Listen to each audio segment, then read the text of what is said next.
ایک آپ کی کرپشن کی فائل، ایک آپ کی ویمنائزنگ کی فائل، اور ایک آپ کی ڈرنکنگ کی فائل، یہ تیار کی جاتی ہے. اور پھر جب آپ کو بات کرنا چاہتے ہیں تو وہ آپ کے آگے رکھ دی جاتی ہے کہ نہیں جی آپ نے یہ کرنا، آپ نے وہ. کہ میں نے منافقت سے کام نہیں لیا. میں نے تو ٹویٹر اکاؤنٹ اور میری ٹیم میں straight away I guess I was the first one جس کی تصویر لگی وہاں پر. باقی بہت سارے پردہ نشین گئے ہیں. نہ اسٹیبلشمنٹ نے پہلے کو مقصد ہے ہاتھ اٹھایا ہے تو نہ ابھی ہاتھ اٹھا.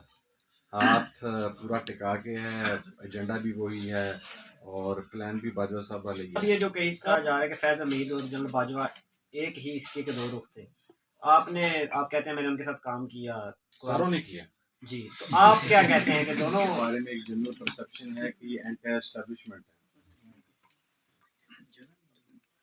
میں نے انہیں ہر تیسرے دن جا کے تو وہاں سے بریفنگ لے کے تو پھر اینٹی اسٹیبلشمنٹ موقف دیتے ہوئے دیکھا. شاید وہاں سے کہا جاتا ہے کہ آپ بولیں ہمارے خلاف، پتہ لگے کہ آپ کے ساتھ کون کون ہے، ہم لوگ آئیڈینٹیفائی کر لیں. پاکستان کے اندر پولیٹیشنز جو ہیں وہ اسٹیبلشمنٹ کے ساتھ رابطے میں ہوتے ہیں. ٹوٹتا کام پر مین مسئلہ ہے کہ ٹوٹتا کام ہے. اس کی دو تین وجوہات ہوتی ہیں. جس بندے کی فائل نہ ہو وہ کسی بات پر سٹینڈ لے لے، رابطہ ٹوٹ جاتا ہے. میری فائل نہیں تھی. یہ ایک ایکچوئل ریالٹی ہے. میں بڑا اوپنلی برملا کہتا ہوں. ایک آپ کی کرپشن کی فائل، ایک آپ کی ویمنائزنگ کی فائل، اور ایک آپ کی ڈرنکنگ کی فائل، یہ تیار کی جاتی ہے. اور پھر جب آپ کو بات کرنا چاہتے ہیں تو وہ آپ کے آگے رکھ دی جاتی ہے کہ نہیں جی آپ نے یہ کرنا، آپ نے وہ کرنا.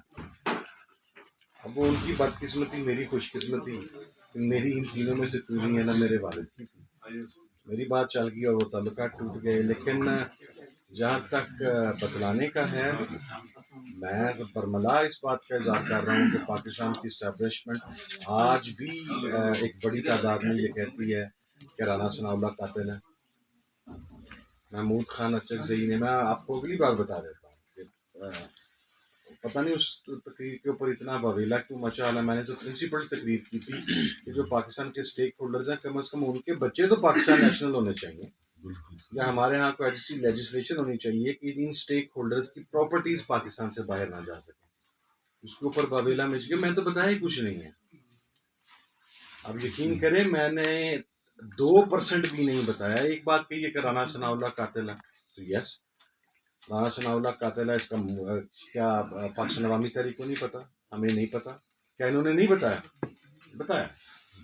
اب وہ جس طریقے سے اسے سلوٹ مار لیتے ہیں، ان کی مجبوری ہے یا ضمیر گیا ہوا ہے سر سے ہاتھ پہ، تو میں کچھ کہہ نہیں سکتا.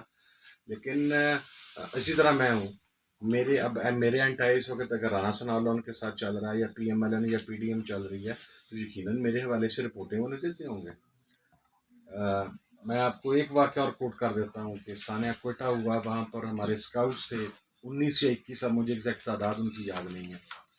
جب ان کی شہادت ہوئی میں نے وہ ڈاکومنٹس دیکھے جس کے اندر یہ بتایا گیا کہ محمود خان اچکزئی کے جو لوگ ہیں انہوں نے فیسیلیٹیٹ کیا افغان انٹیلیجنس کو اور را کو. ان کو پیسے دیے گئے اور نتیجہ کیا ہوا کہ ہمارے وہاں پر جو ہماری ٹریننگ کے اوپر جوان تھے وہ 19 یا 21 ایگزیکٹ مجھے تعداد نہیں، وہ شہید ہو گئے. اچھا، اب وہ فائل ہم تک کیسے پہنچ جاتی ہے؟ ہمیں کہتے ہیں یا ہمیں کہا جاتا ہے یا محمود خان اچکزئی کو کہا جاتا ہے یا نواز شریف کو یا کسی کو بھی، آپ بولیں. میرا سمپل سوال یہ ہے کہ جب آپ کو پتا ہے کہ ایک آدمی وہ 20-25 سیکورٹی کے جوانوں کی شہادت کا اسٹریٹ اوے رسپانسبل ہے، تو آپ خود اسے کیوں نہیں آنی ہاتھوں سے نمٹتے؟ یہ فضل الرحمان خلیل صاحب جو ہیں، ان کے بارے میں ایک رپورٹ ڈان اخبار میں چھپی. ایسے ہی کی کانفیڈینشیل رپورٹ ڈان کے پاس نہیں جا سکتی، اتنا تو آپ بھی سارے سمجھتے ہیں. وہ چھپی کہ اسلام آباد کا ایک مدرسہ ہے جہاں پر سوسائڈ بامبر تیار کیے جاتے ہیں. اس کے اندر ان کے ٹیچرز کے نام آئیڈینٹیفائی کیے گئے، جو سوسائڈ بامبرز پکڑے گئے ان کے نام آئیڈینٹیفائی کیے گئے. اور یہ سارا کچھ کر لینے کے بعد آج وہ فضل الرحمان خلیل صاحب کن کے دسترخوان پر بیٹھ کے کھانا کھا رہے ہوتے ہیں؟ آپ اسلام آباد میں اکثر رہتے ہیں، جا کے چیک کر لیں.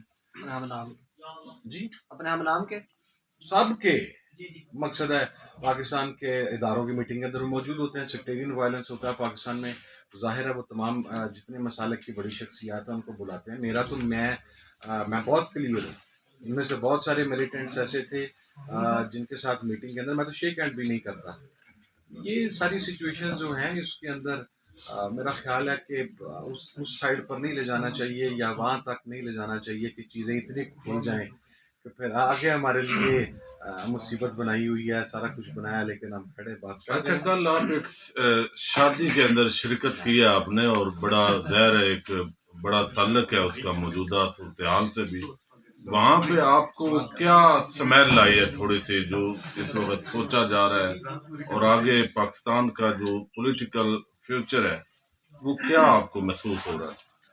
دیکھیں, شادی کی بالکل آئی, میں وہاں پر گیا اور میں ذرا میری جو تصویر چال اس لیے کی کہ میں نے منافقت سے کام نہیں لیا. میں نے جو ٹویٹر اکاؤنٹ ہے میری ٹیم ایڈمنسٹریٹر ہے, I guess I was the first one جس کی تصویر لگی وہاں پر. باقی بہت سارے پردہ نشین گئے ہیں جن کے نام شاید تھوڑے تھوڑے دنوں بعد پتہ لگ جائیں گے آپ کو. لیکن میں وہاں پر اس لیے گیا تھا کہ اولاً ایک آدمی نے اپنی خوشی میں شامل ہونے کے لیے آپ کو بلایا, اور جب وہ ڈی جی آئی تھے تو اس وقت میں قرآن بورڈ کا چیئرمین بھی تھا. سیکٹیرین وائلنس کے حوالہ سے گورنمنٹ لیول پہ پرائم منسٹر کی موجودگی میں میں نے تاشا میٹنگز ان کے ساتھ اٹینڈ کی. تو غمی اور خوشی میں دشمنی اور شریکیں نہیں ہوتے. اس کے لیے گیا, وہاں پر 3 ایلیمنٹس تھے. میں نے نادر بھائی کو بتایا, ایک تو فوجی طبقہ فکر تھا وہ موجود تھا, دوسرا اینٹائی عمران خان مجھے تو خاص ایسا نظر نہیں آیا, لیکن اینٹائی جنرل باجوہ صاحب ایک پورا بہرحال بلاک موجود تھا, اور ایک ان کا پرو بلاک موجود تھا. اچھے ماحول میں ہوئی لیکن ٹینشن تھی, ایک دوسرے سے اوائڈنگ سچویشن تھی. جو جس سے مخالف تھا وہ اسے شیک ہینڈ نہیں کرنا چاہتا. بیسیکلی وہ جن کانٹیکٹ تھا ان کا جن فیض کے ساتھ, وہ وہاں پر ان کی خوشی میں شریک ضرور ہونے گئے تھے, لیکن وہ ایک سوشل ایونٹ اس لحاظ سے اس طرح نہیں بن سکا کہ بہت ساری شخصیات اندر نہیں آئیں. پھر گیدرنگ بہت میسو تھی. اور جہاں تک پالیٹکس کا تعلق ہے, نہ اسٹیبلشمنٹ نے پہلے کو مقصد ہے ہاتھ اٹھایا تو نہ ابھی ہاتھ اٹھا. ہاتھ پورا ٹکا کے ہے, ایجنڈا بھی وہی ہے اور پلان بھی باجوہ صاحب والا ہی ہے. اب یہ جو کہا جا رہا ہے کہ فیض حمید اور جنرل باجوہ ایک ہی سکے کے 2 رخ تھے, آپ کہتے ہیں میں نے ان کے ساتھ کام کیا, ساروں نے کیا جی, تو آپ کیا کہتے ہیں کہ دونوں؟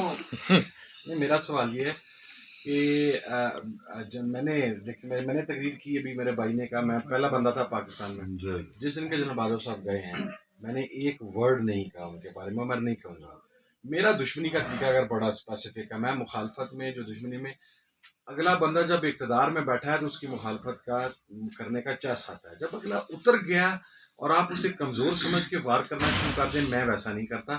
یہ جن لوگوں کو اب پتہ لگا ہے کہ باجوہ صاحب یا فیض صاحب ایک پیج پر تھے یا ہیں, یہ انہیں باجوہ صاحب کی موجودگی میں یا فیض صاحب کے ریٹائرمنٹ سے پہلے کیوں نہیں پتہ لگا.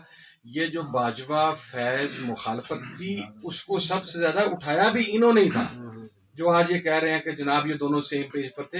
ان کو پوچھنا یہ چاہیے کہ آپ نے 6 مہینے پوری قوم کو ہیجان میں مبتلا کر دیا کہ وہ جناب اس نے اس کی ٹانگ کھینچ لی, اس نے اس کی ٹانگ کھینچ لی, فیض یہ نہیں چاہ رہا, جناب باجوہ یہ نہیں چاہ رہا, یہ ہے وہ. اور جب آج وہ دونوں ریٹائر ہو گئے ہیں تو آج آپ کو یاد آ گیا یہ آپ شاید کسی اور کی خوشنودی کے لیے یا آپ اپنی جان بچانے کے لیے یہاں پر آنا چاہتے ہیں. اور میں ایک اور بات عرض کرتا ہوں سر, وہ شادی میں شاید بہت سارے لوگ اس لیے بھی گئے تھے کہ جن کی بات فیض صاحب سے نہیں بنتی ان کو بتانے کے لیے بھی جناب اسی تھوڑے خلاف کھڑے ہیں. وہ حب فیض نہیں بھی تھا, وہ بہرحال وہ بغض کسی اور کا ضرور تھا. وہ